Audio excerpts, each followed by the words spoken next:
Всем привет! С весной вас!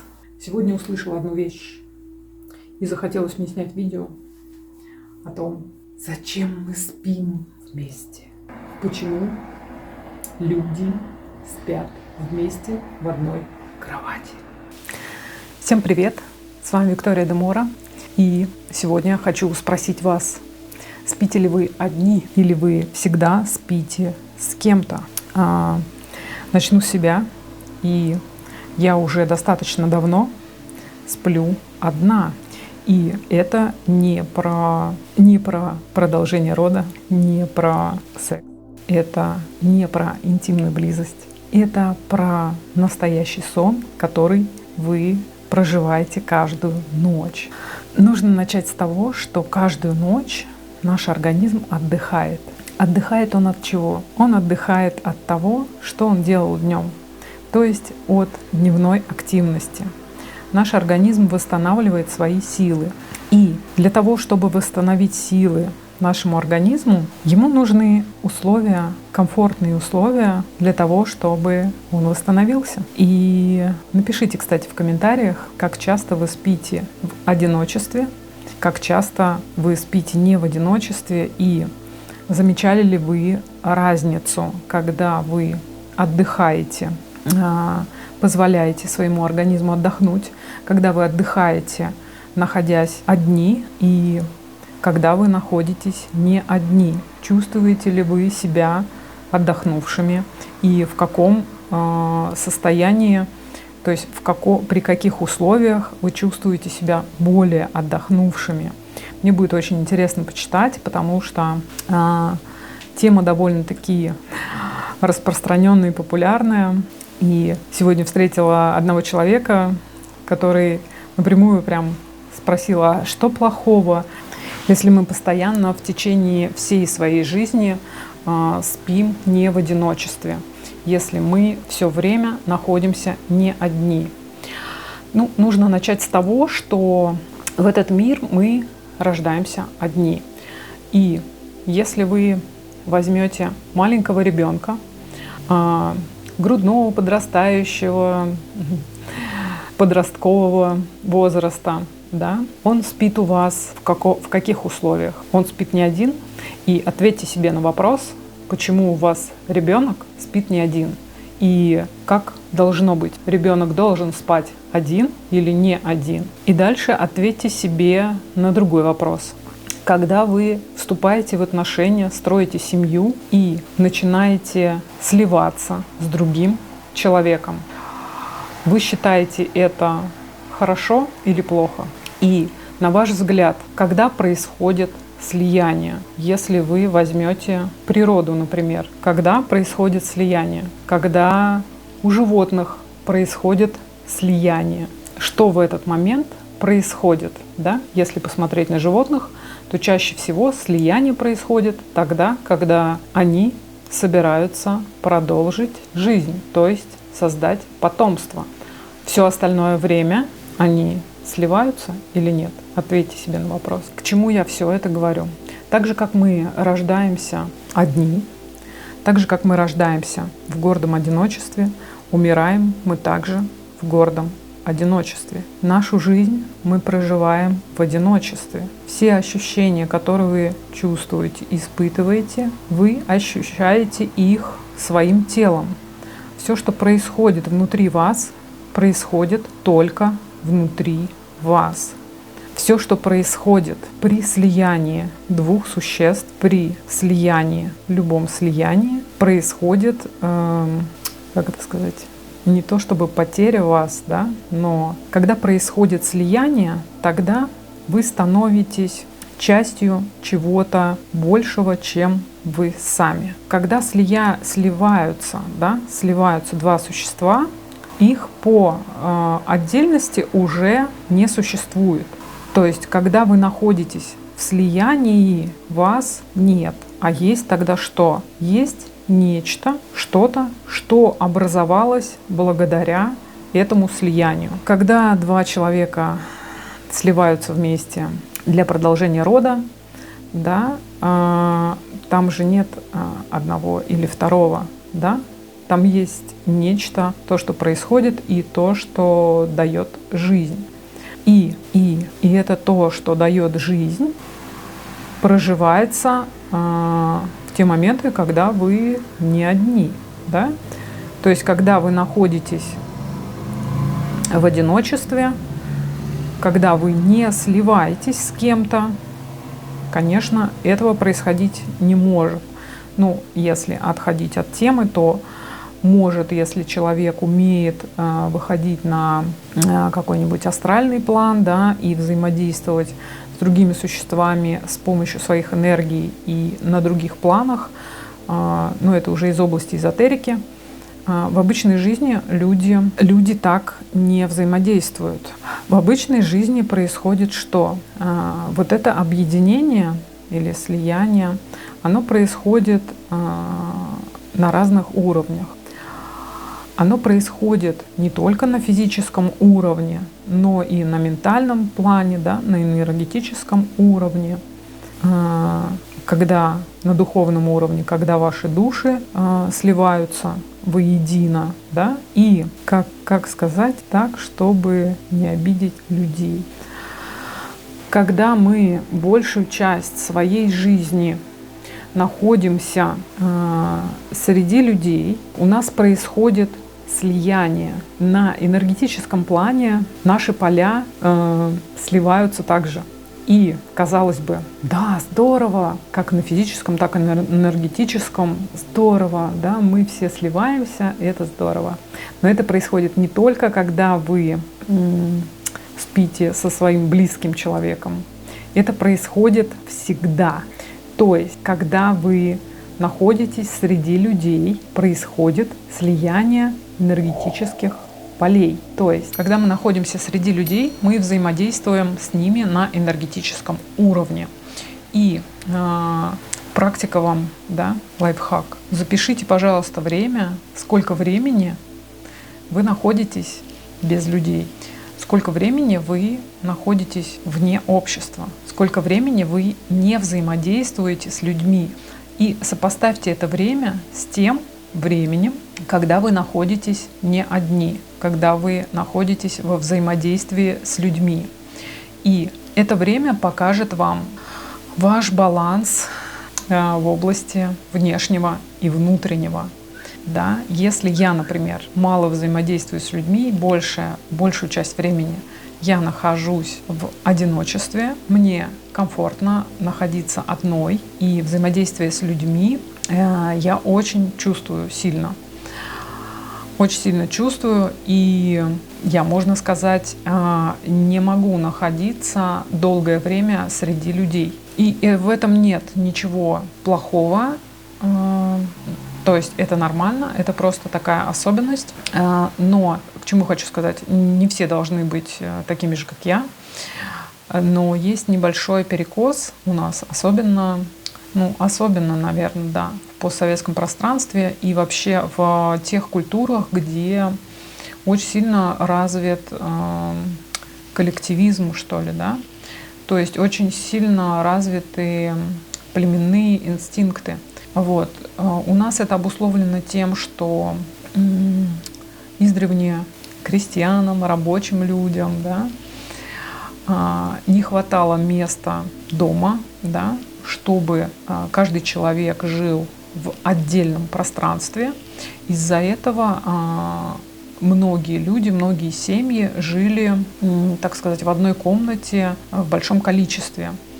И такая семья, она образовывала, то есть в такой семье человек не мог отделить себя от этой семьи, то есть не мог почувствовать себя кем-то отдельным, чем-то вообще, что я такое, потому что он постоянно обуславливался другими людьми и находился в поле других людей. То есть человек, по сути, и сам себя он не знал. То есть здесь процветали коллективные больше программы, паттерны поведения, которые и формировали человека, и формировали не только человека как часть вот этой группы, да, часть вот этой семьи, часть какого-то коллектива, но также и формировала у человека привязанность и даже зависимость от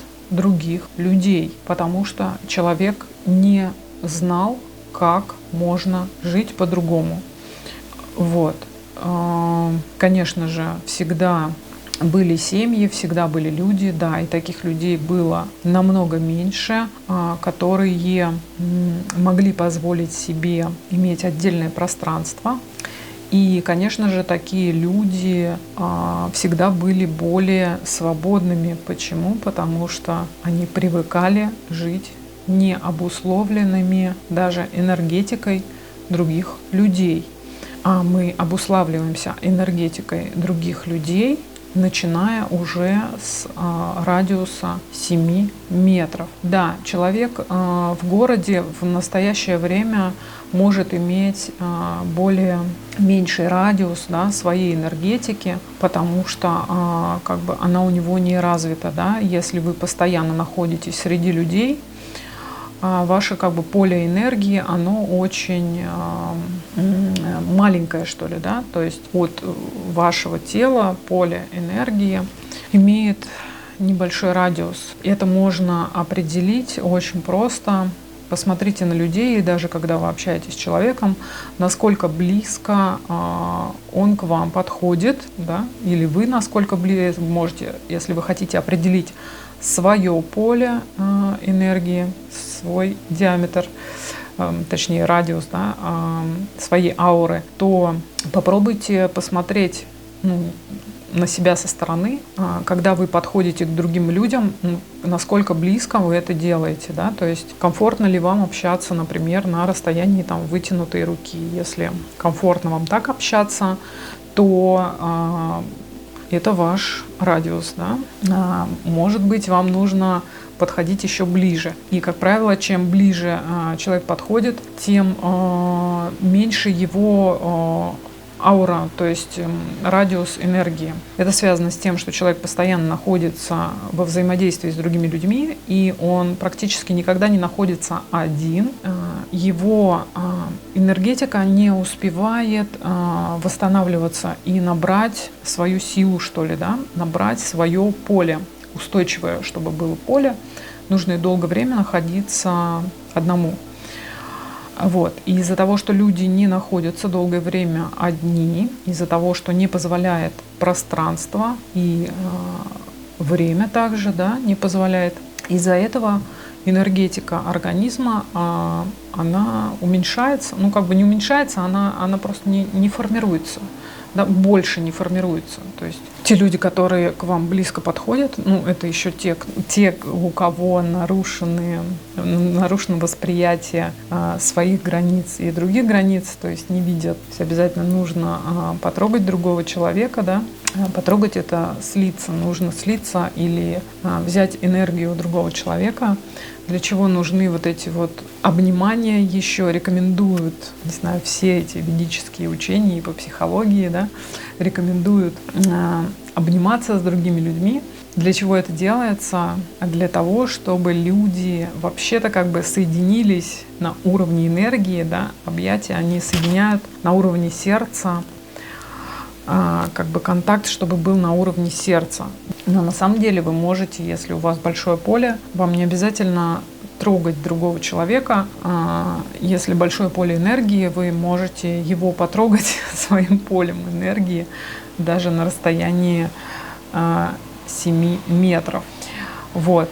К чему я говорю? К тому, что те люди, которые постоянно находятся во взаимодействии с другими людьми, живут 24/7 среди людей, они, к сожалению, имеют очень маленькое поле ауры, да, и нарушенные границы. И именно поэтому они нуждаются в других людях, потому что организм не успевает восстановиться, не успевает восстановить свой уровень энергии и наработать как бы вот этот кокон, чтобы был сохраняющий. Просто для этого нет ни пространства, ни времени, поэтому как бы каждый раз при взаимодействии происходит слияние. А при слиянии это, знаете, как смешать чистую и грязную воду. что происходит? Слияние, да, происходит что-то среднее серое, да, вот.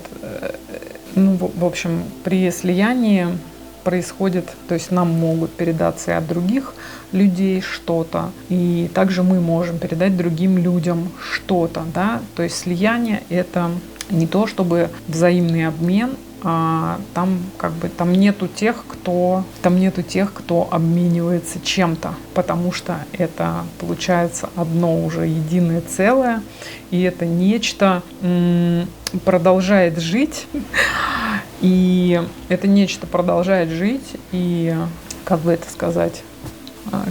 сказать ласково, это неплохо, когда есть определенный период, и когда люди сливаются в определенный период. Для чего? Для того, чтобы продолжить существование человечества. Но в отдельности для каждого человека жить 24/7 среди людей, обусловленными другими людьми, это, на мой взгляд, ни на что не претендую, на мой взгляд, это очень далеко от нормы, потому что вот с чего я начала: вы рождаетесь в одиночестве, умираете вы в одиночестве, да, вы рождаетесь в семью, да, вы находитесь в семье, но жизнь вы проживаете в одиночестве. Ребенок, спит ли он с кем-то до тех пор, пока не женится или не выйдет замуж? Вы же ребенку не ищете кого-то, с кем, чтобы он должен быть не один. Нет? А почему вы не ищете? Вы же понимаете, что это нормально, да? Когда человек спит один. Но почему-то, выходя замуж, вступая в отношения, мы начинаем 24/7 быть не одни. А зачем, вопрос? Почему это происходит? Ну, на мой взгляд, первое — это потому что, вы можете в комментариях ответить у каждого, почему это происходит, потому что любовь — морковь. И дальше хотела сказать о том, что образуется тем самым привязанность и зависимость от другого человека. И привязанность, почему мы испытываем сильное страдание, сильную боль при расставании, когда что-либо случается. То есть когда мы слиты с другим человеком в одно целое, и происходит что-то, да, какой-то там разрыв, не знаю, отношения у вас разорвались, и получается у вас, когда вы не целая единица, а вы часть чего-то, когда это что-то распадается, это все равно, что у вас отрывают кусок руки, ноги, да, или кусок тела, да, потому что вы считаете, что вот вы целое. То есть вы обуславливаетесь и считаете себя вот этим целым. То есть вы себя не видите как одна единица и вторая, как самодостаточные, а вы считаете себя чем-то одним целым. Это неплохо на определенный период времени, но, к сожалению, у нас люди залипают и продолжают жить в этом слиянии.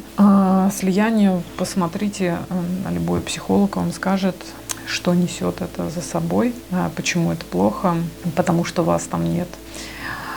Вот, и вы не отвечаете уже ни за что, потому что вы часть чего-то большого, а когда вы часть чего-то, вы не несете никакую ответственность за свою жизнь фактически.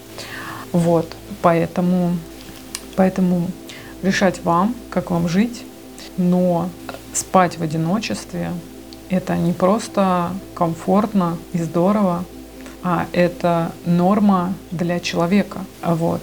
И для чего лишать себя этой нормы, если есть возможность жить в комфорте, то нужно использовать эту возможность. На этом, наверное, я закончу. Напишите в комментариях, что вы думаете. Не знаю, объяснила я вам до конца понятно вам или нет, чем плохо, когда мы сливаемся в одно целое. Это неплохо, но это на время. А постоянно жить в слиянии, и вот это плохо, потому что когда-то все равно произойдет разделение. То есть так же, как мы психологически просто сливаемся со всеми, да, с родителями, называемая сепарация, да, многие не прошли даже до старости, живут не сепарированными с родителями.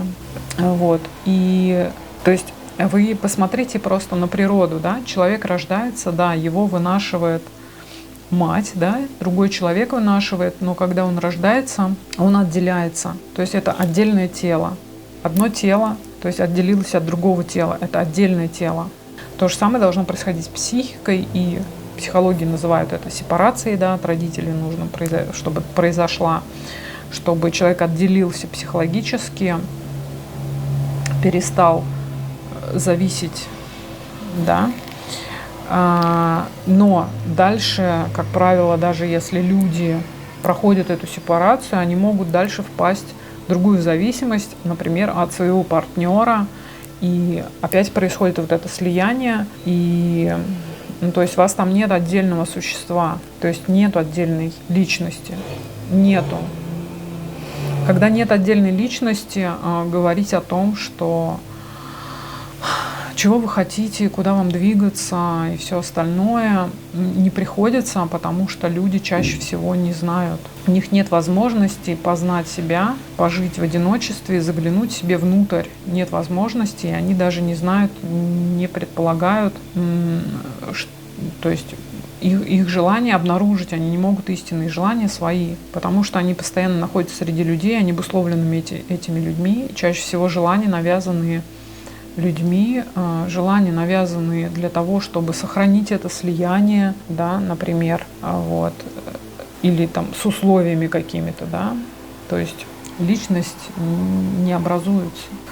И это вот самое печальное, на мой взгляд. Я ни на что не претендую. Я считаю, что моя личность еще даже не до конца сформировалась, она еще до сих пор образуется и проходит трансформации, вот, но и, на мой взгляд, личность моя образуется и проходит трансформации только благодаря тому, что я большую часть времени нахожусь одна, понимаете? То есть я нахожусь одна, у меня есть время изучать себя, работать над собой, взаимодействовать с собой, сама с собой, понимаете? Не обуславливаться другими людьми. И благодаря этому личность может созреть, дозреть и сформироваться. Если у вас нет этих условий, то вряд ли сформируется здоровая, целостная, полноценная личность. Но это мое мнение. Можете хейтить, пишите, что хотите. Вот, на этом все. Спасибо, что дослушали до конца. Подписываться, ставить лайки. Вы все взрослые, знаете, как вам реагировать. Но я буду очень рада, если вы подпишетесь и поставите лайк. На этом все. Пока-пока.